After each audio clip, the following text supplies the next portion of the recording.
ನಮಸ್ಕಾರ. ಮೊದಲನೇದಾಗಿ ನನ್ನ ಹೆಸರು ಉಮಾಶಂಕರ್ ಅಂತೇಳಿ.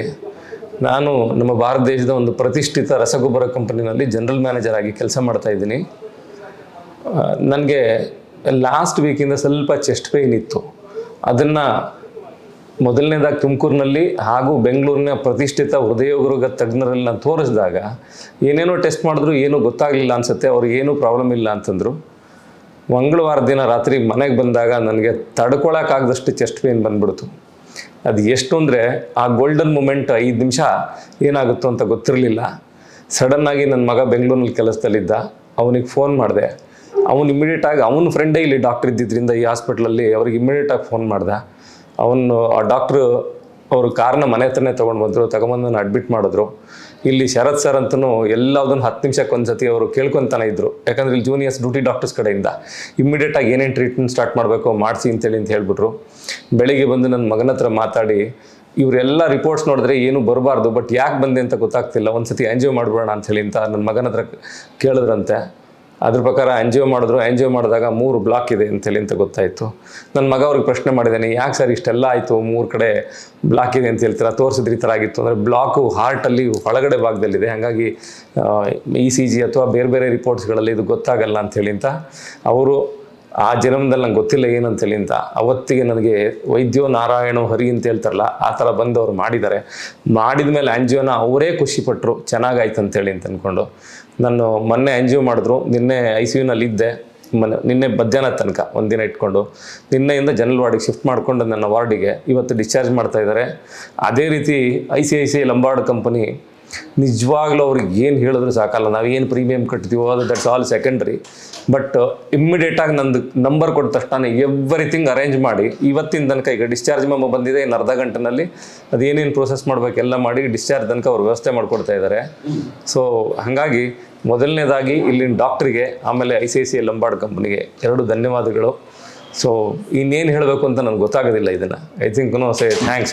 ನಾನು ಇಷ್ಟೇ ಅಲ್ಲದಲ್ಲೇ ನನ್ನ ಮನೆಯಲ್ಲಿ ಇನ್ನೂ ಕೆಲವರು ಇದ್ದಾರೆ, ನನ್ನ ಸಿಸ್ಟರ್ಸು ಎಲ್ಲ. ಅವ್ರು ಯಾರು insurance ಆಗದಲ್ಲೇ ಇರುವಂಥವ್ರು. ICICI Lombard ಯಾರಿದೆ health insurance, ನನ್ನ ಪಕ್ಕದಲ್ಲಿ ತಮ್ಮ ಕೂತಿದ್ದಾನೆ, ಹಳ್ಳಿನಲ್ಲಿದ್ದಾನೆ, ಅವನಿಗೂ ಅದನ್ನೇ ಹೇಳ್ತಾ ಇದ್ದೀನಿ. ಅಟ್ಲೀಸ್ಟ್ 5 ಲಕ್ಷ ರೂಪಾಯಿಗೆ ಇನ್ಶೂರೆನ್ಸ್ ಮಾಡಿಸ್ಕೊ, ಏನು ಪ್ರೀಮಿಯಂ ಬರುತ್ತೋ ಬರಲಿ. ಇಲ್ಲ ಅಂತೇಳಿದ್ರೆ ಇವತ್ತಿಗೆ ಆರೋಗ್ಯದ ಎಷ್ಟು ಪ್ರಾಬ್ಲಮ್ ಆಗಿದೆ ಅಂತೇಳಿದ್ರೆ ಒಳಗಡೆ ಕಾರ್ಪೊರೇಟ್ ಹಾಸ್ಪಿಟ್ಲಿಗೆ ಒಳಗಡೆ ಹೋದರೆ ಲಕ್ಷಗಳಲ್ಲಿ ಬರುತ್ತೆ ಬಿಲ್. ಹಾಗಾಗಿ ನಮ್ಗೆ ಇನ್ಶೂರೆನ್ಸ್ ಇಲ್ಲ ಅಂದರೆ ಆಗೋದಿಲ್ಲ. ಖಂಡಿತ ಎಲ್ಲರೂ ಪ್ರತಿಯೊಬ್ಬರು ಇನ್ಶೂರೆನ್ಸ್ ಮಾಡಿಸ್ಕೊಂಡ್ರೆ ಇವತ್ತಿನ ರೋಗಗಳು ಯಾವ ರೀತಿ ಬರುತ್ತೆ ನೋಡಿ. ರಾತ್ರಿ 10 ಗಂಟೆಲಿ ಊಟ ಮಾಡಿ ಮಗಳ ಜೊತೆ ಆಟ ಆಡ್ತಾ ಇದ್ದವನಿಗೆ ಅರ್ಧ ಗಂಟೆನಲ್ಲಿ ನಾನು ಏನಾಗ್ತೀನಿ ಅಂತ ನನಗೆ ಗೊತ್ತಿರಲಿಲ್ಲ. ಈ ಥರ ಸನ್ನಿವೇಶಗಳು ಯಾರಿಗೆ ಬೇಕಾದ್ರೂ ಬರ್ಬೋದು. ಈ ಹಾರ್ಟ್ ಅನ್ನೋದು ಏಜು, ಜೆಂಡರು, ಫುಡ್ ಸ್ಟೈಲು ಅಥವಾ ಅವ್ರ ಜಾಬು ಏನು ಅಂತ ಏನೂ ಗೊತ್ತಾಗಲ್ಲ. ಯಾಕಂದರೆ ಇಡೀ ಬೆಂಗಳೂರಿನಲ್ಲೇ ಒಂದು ಪ್ರತಿಷ್ಠಿತ ಕಾರ್ಪೊರೇಟ್, ನಾನು ಹೆಸರು ಹೇಳೋಕ್ಕೆ ಇಷ್ಟಪಡಲ್ಲ ಡಾಕ್ಟ್ರನ್ನ, ಅವ್ರನ್ನ ಕನ್ಸಲ್ಟ್ ಮಾಡಿದಾಗ ಅವರು ನನಗೆ ಕ್ಯಾಲ್ಸಿಯಂ ಟೆಸ್ಟ್ ಮಾಡೋಣ ಅಂತ ಮಾಡಿದ್ರು. ಅದರಲ್ಲಿ ರೀಡಿಂಗ್ ತುಂಬ ಕಡಿಮೆ ಬಂತು. ಅವ್ರು ನೋಡಿ, 6 ತಿಂಗಳು ನೀನು ಯಾವ ಡಾಕ್ಟರ್ ಹತ್ರ ಹೋಗಬೇಡ, ನಿನ್ನ ಹಾರ್ಟ್ ಪರ್ಫೆಕ್ಟ್ ಅಂತೇಳಿ ಮಂಗಳವಾರ ಮಧ್ಯಾಹ್ನ 4 ಗಂಟೆಲಿ ಹೇಳಿದ್ರು. ರಾತ್ರಿ 10:15 ಗಂಟೆಗೆ ಅಟ್ಯಾಕ್ ಆಗಿದೆ ನನಗೆ. ಈ ಹಾಸ್ಪಿಟ್ಲಲ್ಲಿ ಶರತ್ ಸರು ಪ್ರತಿದಿನ ಸುಮಾರು ಎಂಜಾಯ್ ಮಾಡ್ತಾರಂತೆ. ನಾನು ಕೇಳಲ್ಪಟ್ಟೆ ತಿಂಗಳಲ್ಲೂ ಏನೋ 300 ಎಂಜಾಯ್ ಮಾಡ್ತಾರೆ ಅಂತ. ಬಟ್ ಆ ಡಾಕ್ಟ್ರು ಎಷ್ಟು ಕಾನ್ಫಿಡೆಂಟ್ ಅಂತ ಹೇಳಿದ್ರೆ, ನಾನು ಕೆತ್ಲ್ಯಾಬಲ್ಲಿದ್ದಾಗ ನಾನು ನೋಡ್ತಾ ಇದ್ದೆ. ನನಗೆ ಮಾಡಿದ್ದು ನೋಡಿ ನನಗಿಂತ ಜಾಸ್ತಿ ಅವರೇ ಖುಷಿಪಟ್ಟರು. ಒಂದು ಚೂರನ್ನು ಕೂಡ ಬಿಡಲ್ಲ. 10 ನಿಮಿಷ ಬ್ಲಡ್ ಫ್ಲೋ ಕರೆಕ್ಟ್ ಆಗುತ್ತೆ ತನಕ ನೋಡ್ತಾ ಇದ್ರು. ಶರತ್ ಸರ್ ಜೊತೆಗೆ ಡಾಕ್ಟರ್ ನೀಲೇಶ್ ಅವರು ಮತ್ತು ಇನ್ನೂ ಕೆಲವು ಸ್ಟಾಫ್ ಇದ್ದರು, 8-10 ಜನ. ಟೀಮ್ ಆಫ್ ಡಾಕ್ಟರ್ಸ್, ಪರ್ಟಿಕ್ಯುಲರ್ಲಿ ಕಾರ್ಡಿಯಾಲಜಿನವರು ಇಲ್ಲಿ ತುಂಬ ಚೆನ್ನಾಗಿದ್ದಾರೆ. ತುಂಬ ಜನ ಟ್ರೀಟ್ ಮಾಡಿದ್ರು. And nursing staff also highly cooperative. ಎಲ್ಲರೂ ಚೆನ್ನಾಗಿದ್ದಾರೆ ಈ ಹಾಸ್ಪಿಟ್ಲ್ನಲ್ಲಿ. And I think grateful to doctors.